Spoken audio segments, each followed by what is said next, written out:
Till now we have derived these relations so far. So let's start with a new one, that is variation. Again we are still continuing that topic. We have just done the variation due to height. Now we are going to do variation in value of g due to depth. That is, a body is taken some distance deep inside earth. See, why the acceleration due to gravity will decrease with depth? See, the reason is, suppose this is the earth, we have this much radius r. The acceleration due to gravity, which is here, is what? G. According to the formula G, which is 4 upon 3 pi r rho g, the acceleration due to gravity depends on the density. That means on the entire mass contained. What is density? Mass per unit volume. So in this value depends on the entire mass contained in that complete set of volume, right? So if the body is taken this much depth d below the surface of earth, what will happen? The gravity, which is g dash at this point, will be due to this much volume, density and mass of the earth present.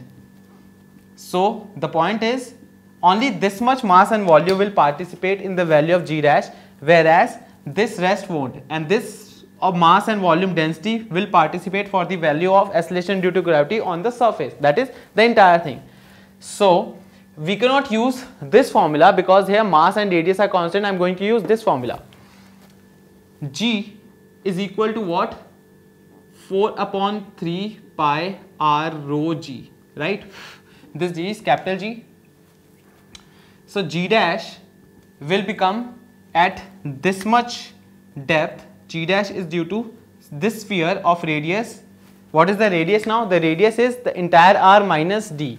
So g dash will become 4 upon 3 pi. Instead of r, I am writing r minus d rho, because density is constant throughout the earth. So density is same, and even the constant of universal gravitational. So if I am dividing these two, what will I get? G dash over g will be equal to 4 by 3 pi r minus d rho and g upon 4 by 3 pi r rho and g. 4 by 3 pi r won't cancel out, so I have to write r again. Rho, density will cancel out and g will cancel out. You are left with r minus d upon r. So g dash over g is r minus d over r. I can separate the denominator for both of the terms. So instead of this, I can write r upon r minus d over r. So this becomes 1 minus d upon r. So formulation is now g dash over g is 1 minus d over r, and hence g dash is equal to g times 1 minus d upon r. And how do we know that acceleration, this is the final answer for acceleration due to gravity at any depth d. How do we know that acceleration due to gravity is decreasing with increase in height? Simply it is directly proportional, or if not, put value of d is equal to r. What will I get? R upon r, which is 1, 1 minus 1, 0, so g dash will become 0. So according to that formula, acceleration due to gravity at exactly center of earth will be 0, and it actually makes sense because acceleration due to gravity is depending on all the entire mass and volume. So at center, at exactly center, there is no mass, no volume contained inside, and hence it is equal to 0. So this is our final answer. Now, one last thing, we have studied that acceleration due to gravity decreases with height.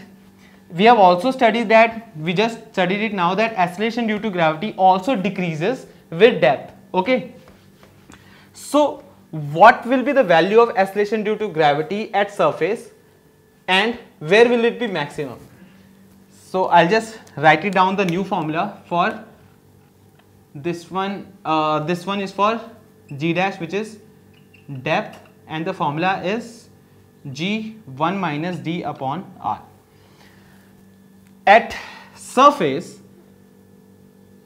we know g is here g, it is g dash here, which is g dash is less than the value of g, and even at depth this is g dash, which is still less than g. So acceleration due to gravity is maximum at the surface. My point is, where on the surface the acceleration due to gravity is going to be maximum? If I consider the actual shape of earth, the shape of Earth is a bit ellipsoid, right? So this radius of Earth, which is polar radius, is less than this radius of Earth, which is equatorial radius. According to the first formula, G is equal to Gm over r square. Acceleration due to gravity is inversely proportional to radius square.